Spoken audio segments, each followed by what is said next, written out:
आप किसी पुस्तक को भी नहीं पढ़ते चलेगा, आप कोई चालीसा भी नहीं पढ़ते चलेगा, आप कुछ भी नहीं जानते, बस एक चीज जानते हो, जैसे वो कड़प शिकारी वन में रहता है और वन में रहते रहते उसने एक शिवलिंग देख लिया और शिवलिंग को देखने के बाद उसके मन में भाव जागृत हो गया कि मैं भी आराधना करूं। जल चढ़ाने के लिए पानी का लोटा नहीं तो मुंह में पानी भर लेता है, मांस ले आता है, पत्तियां तोड़ लाता है, शिवजी को चढ़ा देता है।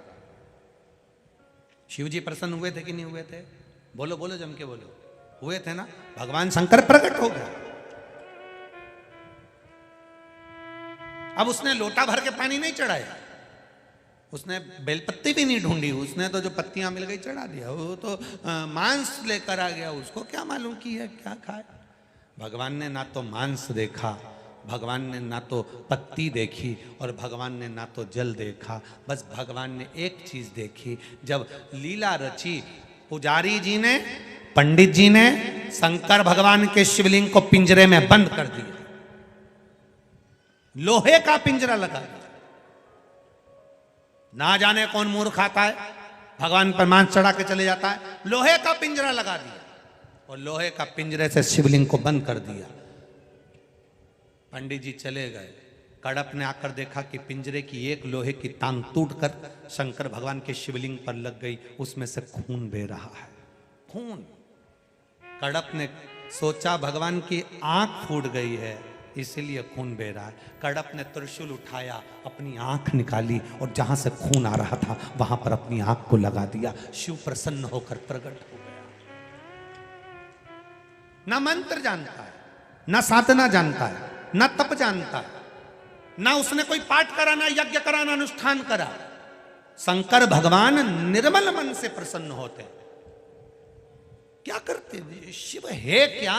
आज तक लोग नहीं जान पाए कि शंकर है क्या, शंकर को चढ़ता क्या, शंकर को चाहिए क्या। तुम सोचो शंकर भगवान को हम 1.25 लाख बेलपत्र चढ़ा देंगे तो शंकर जी प्रसन्न हो जाएंगे। शंकर जी की शिव पुराण कहती है 1.25 लाख बेलपत्र चढ़ाने से पहले विचार तो कर कि 1.25 लाख बेलपत्र कौन कौन से पेड़ से तोड़वा के बुलाई तूने।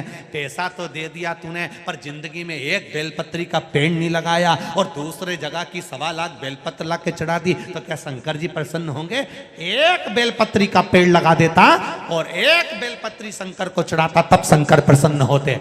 ऐसे दूसरों के पेड़ पे से तोड़ तोड़ के तुम जिंदगी भर चढ़ाते रहो तो क्या शंकर जी प्रसन्न होंगे? हमने तो 10 रुपए की खरीदी, हमने तो 20 रुपए की खरीदी।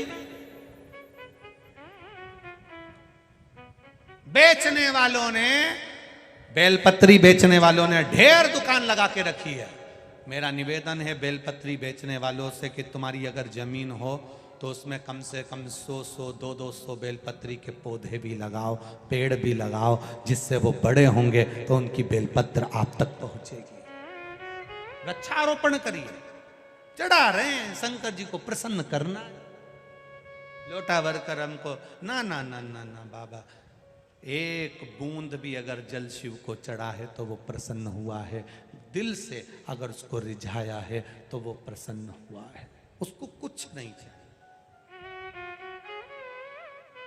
बहुत मंत्र बोलोगे तो शंकर जी प्रसन्न होंगे, बहुत बड़ा यज्ञ करोगे तो शंकर जी प्रसन्न होंगे।